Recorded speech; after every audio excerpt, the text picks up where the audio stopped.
Good morning students. हम शुरू कर रहे हैं हमारी ज्योग्राफी का लेसन नंबर 11 विनिर्माण उद्योग। लेकिन इस सत्र के लिए इस लेसन में से कुछ पोर्शंस जो था वो हटा दिया गया है। वो कौन कौन सा है? वो है, एक तो भारत के जो प्रमुख उद्योग हैं उसमें से लोहा इस्पात उद्योग, सूती वस्त्र उद्योग, सीमेंट उद्योग और कागज़ उद्योग इसमें से हटा दिया गया है। और हमें इसके अंदर पढ़ना है एक तो इसका सामान्य परिचय और राजस्थान में औद्योगिकीकरण और राजस्थान के प्रमुख उद्योग और औद्योगिक प्रदूषण, इसके बारे में हम इसके अंदर पढ़ेंगे। तो इसकी जो बेसिक चीज़ है उसकी हम बात करते हैं कि जो कृषि है या खनन से या खान से जब कोई कच्चा माल हमें मिलता है, उसके रासायनिक और भौतिक गुणों को मानव उपयोग के लिए बहुआयामी रूप में परिवर्तित करने की क्रिया को ही हम क्या कहते हैं? उद्योग कहते हैं। यानी हम ये कह सकते हैं कि यदि किसी कच्चे माल को उपयोगी वस्तु के रूप में जब तैयार जहाँ पे किया जाता है, उसे क्या कहा जाता है? उद्योग कहा जाता है। जैसे उदाहरण हम लें कि जो सूती वस्त्र बनता है उसके लिए कपास क्या है? कच्चा माल है। जो चीनी उद्योग है उसके लिए कच्चा माल क्या है? गन्ना है। तो गन्ने को जब उद्योग में या फैक्ट्री में ले जा करके उससे जब चीनी बनाई जाती है, तो जहाँ पे ये सारी प्रक्रिया संपन्न होती है उसी को हम क्या कहते हैं?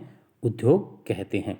और उद्योग जो होते हैं वो किसी भी देश के लिए बहुत बड़ा आधार होते हैं। उसके द्वारा लोगों को रोजगार मिलता है, उसके द्वारा देश का व्यापार जो था वो आगे बढ़ता है, या हम ये कह सकते हैं कि देश की अर्थव्यवस्था को गति देने के अंदर उद्योगों का बहुत बड़ा योगदान रहता है। और भारत के तो उद्योगों के प्रमाण जो है वो प्राचीन काल से हमें मिले हैं। जैसे सिंधु घाटी सभ्यता है, उसके अंदर से जो उसके द्वारा जो कांसी की मूर्तियाँ मिली हैं या मिट्टी के बर्तन मिले हैं, तो वो किस चीज़ को इंगित करते हैं कि हमारा उद्योग जो था वो प्राचीन काल में ही काफ़ी समृद्ध था। और सबसे बड़ा उदाहरण वो क्या था कि कुतुब मीनार के पास में जो जंगरोधी लौह स्तंभ है, जो भारतीय औद्योगिक विकास का एक बहुत बड़ा प्रमाण है, क्योंकि उसके ऊपर आज तक जो था वो जंग नहीं लगा है। तो ये किस चीज़ की ओर इंगित करता है कि हमारा रासायनिक और धातु उद्योग प्राचीन काल में भी काफ़ी विकसित था।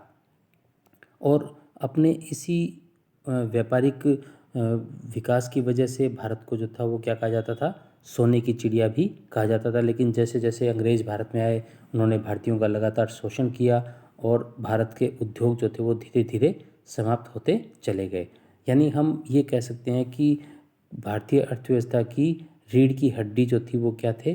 कुटीर और लघु उद्योग थे, और उनको अंग्रेज़ों ने अपनी शोषण नीति के तहत नष्ट कर दिया।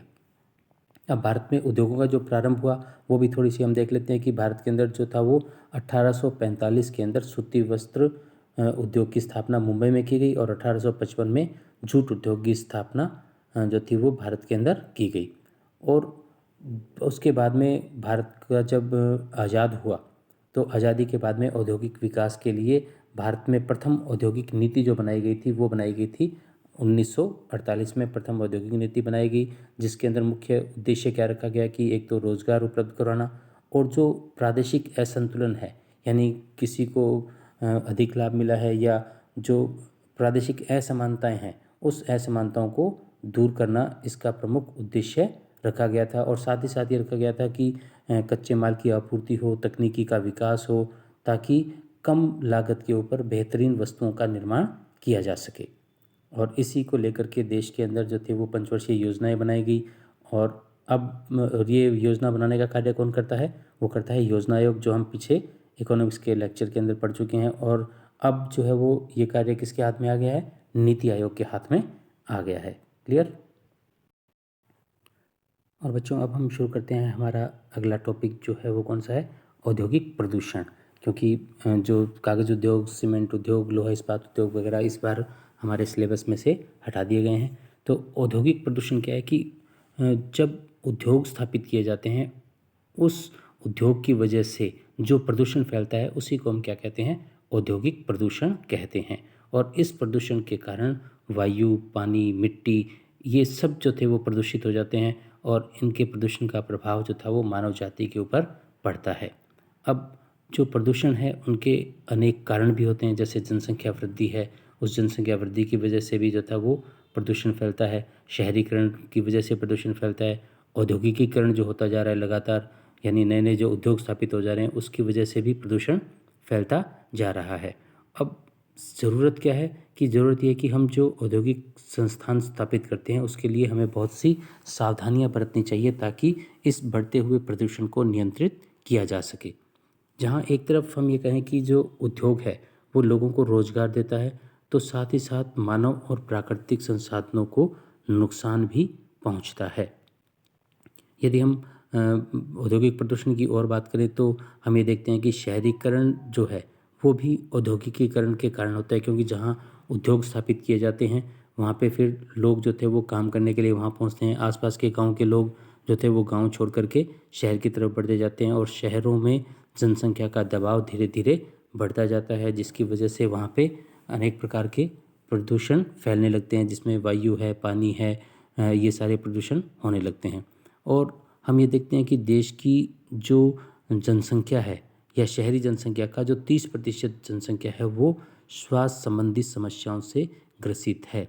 उसका कारण क्या है? उसका कारण यही है कि वहाँ पे वायु जो थी वो काफ़ी प्रदूषित है और बहुत से उद्योग जो हैं उनसे निकलने वाले जो अपशिष्ट पदार्थ हैं जिसके अंदर है कार्बन है, लेड है, सल्फर है, ये नाइट्रोजन और ऑक्सीजन से क्रिया करके अनेक प्रकार की बीमारियों को जन्म देते हैं, जैसे कैंसर है या चर्म रोग है।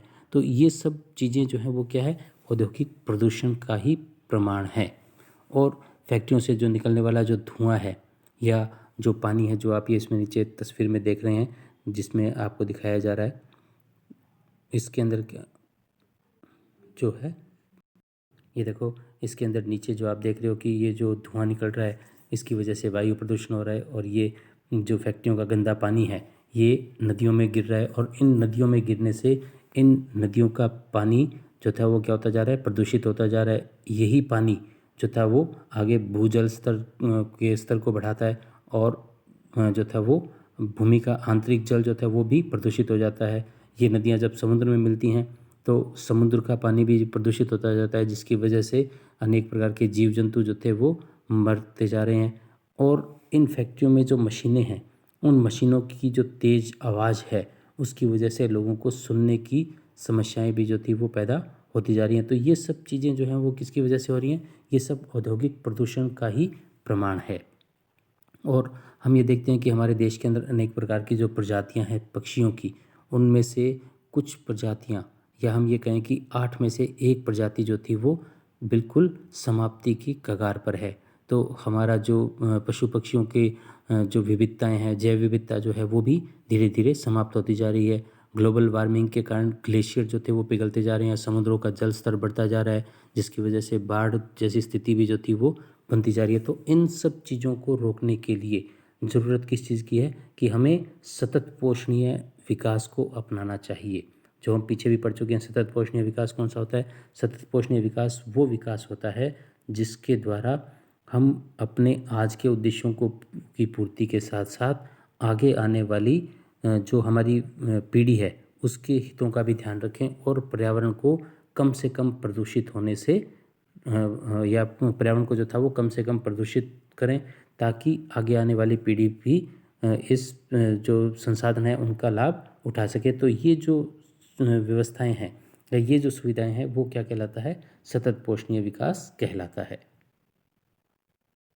अब थोड़ा सा हम अपनी बुक का भी देख लेते हैं कि बुक के अंदर जो था वो क्या क्या दिया हुआ है। देखो, जितने भी बड़े बड़े उद्योग स्थापित हुए हैं उसकी वजह से क्या होता जा रहा है? नगरीकरण का विकास होता जा रहा है कि जैसे जैसे उद्योग बढ़ेंगे वैसे वैसे नगरों का विकास होगा। जैसे दिल्ली, मुंबई, कलकत्ता, अहमदाबाद, ये सारे नगर जो थे वो स्थापित हुए हैं क्योंकि वहाँ पे औद्योगिक संस्थान अधिक हैं और इन नगरों की वजह से यहाँ पे जल और वायु प्रदूषण की समस्या भी फैलती जा रही है। और अनेक प्रकार के उद्योग जो हैं वो उद्योग जो है वो अपना पानी आसपास की बहने वाली नदियों के अंदर डालते हैं, जिसकी वजह से जो थी वो वहाँ के जीव जंतु जो थे वो मारे जाते हैं। जैसे कई मछलियाँ मर जाती हैं और हम ये देखते हैं कि जो कि लगभग 30% जो महानगरीय जो जनसंख्या है वो सांस जैसी समस्याओं से पीड़ित है। तो उसका प्रमाण जो था वो क्या है?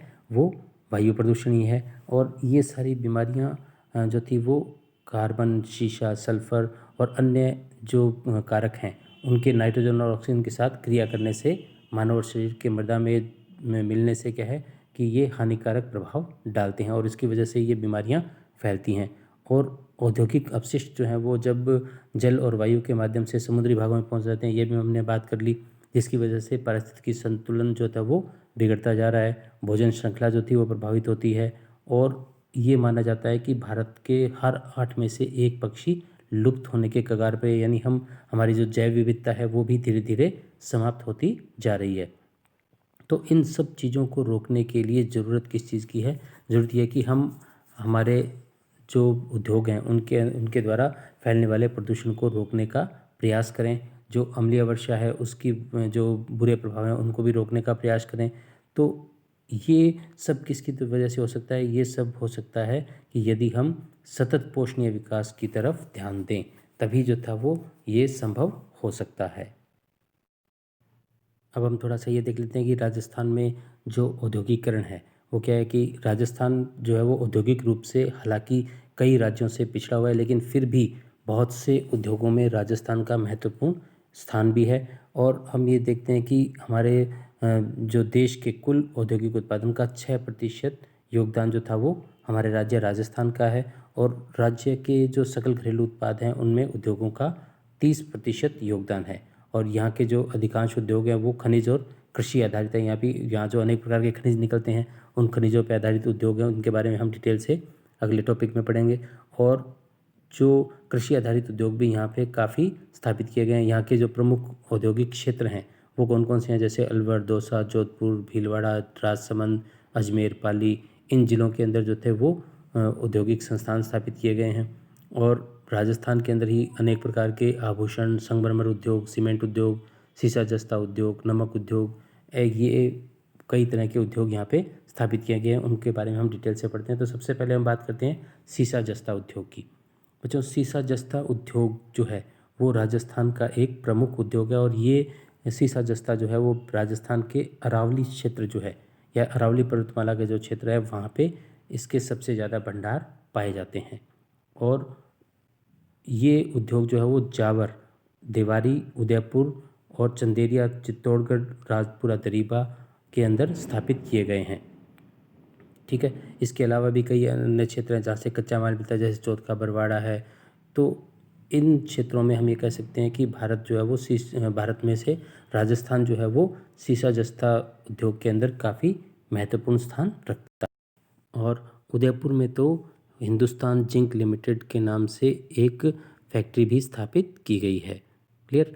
फिर हम बात करते हैं सीमेंट उद्योग की। तो सीमेंट उद्योग के अंदर राजस्थान का प्रथम स्थान है। ये बहुत गर्व की बात है कि हमारे राजस्थान प्रांत का सीमेंट उत्पादन के अंदर प्रथम स्थान है। और दूसरी बात, एक छोटा क्वेश्चन बहुत बार पूछ लेते हैं कि राजस्थान में सीमेंट उद्योग की प्रारंभ कहाँ से हुआ या कब हुआ? तो 1912-13 के अंदर लाखेरी इसमें राजस्थान के अंदर सीमेंट उद्योग का प्रारंभ किया गया। और इसके जो प्रमुख केंद्र हैं वो कौन कौन से हैं? चित्तौड़गढ़ है, निम्बाहेड़ा है, कोटा, बूंदी, सवाई माधोपुर, इस क्षेत्रों में जो था वो सीमेंट उद्योग स्थापित किए गए हैं। और राज्य के अंदर लगभग 16 बड़ी और 5 मध्यम और 130 निजी क्षेत्र की इकाइयां कार्यरत हैं। और एक और बहुत इम्पोर्टेंट क्वेश्चन इसमें है कि सीमेंट की 6 बड़ी इकाइयां चित्तौड़गढ़ ज़िले में स्थापित हैं, इसलिए इसे क्या कहा जाता है? सीमेंट नगरी भी कहा जाता है। तो क्वेश्चन अगर घूम कर के यह आ जाता है कि सीमेंट नगरी किसे कहा जाता है, तो वो किसे कहा जाता है? चित्तौड़ को कहा जाता है। और अगर यह आ जाए कि सीमेंट नगरी क्यों कहा जाता है, तो 6 बड़ी इकाइयाँ चित्तौड़गढ़ में सीमेंट की स्थापित होने के कारण ही इसे सीमेंट नगरी के नाम से जाना जाता है। फिर है हस्तशिल्प उद्योग। हस्तशिल्प उद्योग को क्या होता है? हस्तशिल्प उद्योग वो होता है जो हाथों से जो आभूषण वगैरह जो बनाए जाते हैं या जो कलात्मक वस्तुएं बनाई जाती हैं वो क्या कहलाता है? हस्तशिल्प उद्योग कहलाता है। और राजस्थान के अंदर जो रत्न है उनको तराशने, उनके आभूषण के निर्माण करने का कार्य जो था वो मुख्य रूप से जयपुर, प्रतापगढ़ और नाथद्वारा के अंदर जो था वो किया जाता है। नाथद्वारा की मूर्ति और कलात्मक सामान जयपुर, जोधपुर, उदयपुर में लाख का सामान, चूड़ियाँ जो था वो जयपुर, जोधपुर, और रंगाई छपाई का काम या बंधेज जो कार्य किया जाता है वो बाड़मेर और पाली और सांगानेर में जो था वो काफ़ी महत्वपूर्ण स्थान माना जाता है। बंधेज क्या होता है कि कपड़े को बांध करके उसके अंदर रंगाई की जाती है, तो वो क्या कहलाता है? बंधेज कहलाता है। फिर है हमारा मार्बल उद्योग। मार्बल उद्योग के अंदर आपने सब जानते हैं कि राजस्थान का महत्वपूर्ण स्थान है और राजस्थान में उच्च श्रेणी का बेहतरीन क्वालिटी का जो था वो संगमरमर निकाला जाता है। और वो कहाँ से निकाला जाता है? मकराना से निकाला जाता है। और इसी मकराना से निकले हुए संगमरमर के से जो था वो ताजमहल का भी निर्माण किया गया है। क्लियर? और इसके अलावा जो संगमरमर के जो प्रमुख क्षेत्र हैं वो कौन कौन से हैं? राजनगर है, चित्तौड़ है, उदयपुर है, किशनगढ़ है। इनमें भी जो था वो अनेक प्रकार के मार्बल के पत्थर जो थे वो निकाले जाते हैं। फिर अब बात करते हैं हम नमक और रसायन उद्योग की। तो नमक उद्योग के अंदर भी राजस्थान का बहुत बड़ा स्थान है, क्योंकि सबसे बड़ी खारे पानी की झील जो सांबर झील है वो सांबर झील भी राजस्थान में है। और राजस्थान के विभिन्न क्षेत्रों और खारे पानी की झीलों से जो था वो नमक प्राचीन समय से ही बनाया जा रहा है। और ये मैं आपको बता ही चुका हूँ कि इस देश की सबसे बड़ी खारे पानी की झील सांबर झील जो है वो उससे सर्वाधिक नमक तैयार किया जाता है। इसके अलावा डीडवाना में सोडियम सल्फेट का कारखाना और पंचपदरा में मैग्नीशियम सल्फेट का कारखाना भी स्थापित किया गया है। और डीडवाना और पंचपदरा में भी नमक का उत्पादन किया जाता है। ठीक है। उसके बाद में बात आती है ऊन उद्योग की। तो ऊन जो है वो मुख्य रूप से भेड़ से प्राप्त होती है। और भेड़ पालन के अंदर भी राजस्थान का काफ़ी महत्वपूर्ण स्थान है। अनेक क्षेत्रों में जो है वो भेड़ों का पालन किया जाता है। स्थानीय स्तर के ऊपर माल की उपलब्धता की वजह से ऊनी कंबल और नमदे वगैरह का कार्य किया जाता है। बीकानेर जो था वो इसका प्रमुख केंद्र माना जाता है। इसके अलावा जोधपुर, बाड़मेर, पाली में भी जो था वो ऊन उद्योग स्थापित किए गए हैं। सूती वस्त्र उद्योग जो है वो राजस्थान में सूती वस्त्र उद्योग जो था वो अभी नवीन अवस्था में है। और चंबल और भाखड़ा नांगल परियोजना से सस्ती विद्युत यानी बिजली लेकर के हड़ौती के पठारी और सिंचित गगन क्षेत्र के मैदानों में कपास के उत्पादन से भीलवाड़ा, उदयपुर, गंगानगर, कोटा, पाली इन क्षेत्रों में जो था वो सूती वस्त्र की मिलें या फैक्ट्रियां जो थी वो स्थापित की गई हैं। और पूरे देश का 4% उत्पादन जो था वो कहाँ पे होता है? राजस्थान में होता है। तिलहन उद्योग कौन सा होता है? तिलहन उद्योग वो होता है जिन फसलों से तेल निकाला जाता है वो सारी फसलें क्या कहलाती हैं? तिलहन की फसलें कहलाती हैं। और देश के तिलहन उत्पादन में राजस्थान का प्रथम स्थान है। प्रमुख तिलहन फसलें जो हैं वो आपको पता है कि मूंगफली है, सरसों है, सोयाबीन है, अलसी है। और इनसे तेल निकालने के कारखाने भरतपुर, अलवर, जयपुर, दौसा आदि क्षेत्रों में स्थापित किए गए हैं। इसके अलावा राजस्थान में कई अन्य उद्योग भी हैं, जैसे ग्वारगम उद्योग है और चीनी उद्योग है जो बूंदी और चित्तौड़ के अंदर स्थापित किए गए हैं। और इसके अलावा कागज़ उद्योग भी जो था वो राजस्थान में स्थापित किया गया है। तो इस तरह से हमारा ये विनिर्माण उद्योग वाला लेक्चर और पूरा लेसन कंप्लीट हो गया। इस बार इसमें से कुछ टॉपिक हटा दिए गए हैं, वो मैंने आपको बता दिया। तो उससे संबंधित क्वेश्चंस और मेन पॉइंट्स को छोड़ करके बाकी क्वेश्चन आप इसमें से कर लेना। और कोई दिक्कत हो तो मेरे को संपर्क कर लेना, मेरे से संपर्क कर लेना। क्लियर? ओके, आज के लिए इतना ही। Good bye.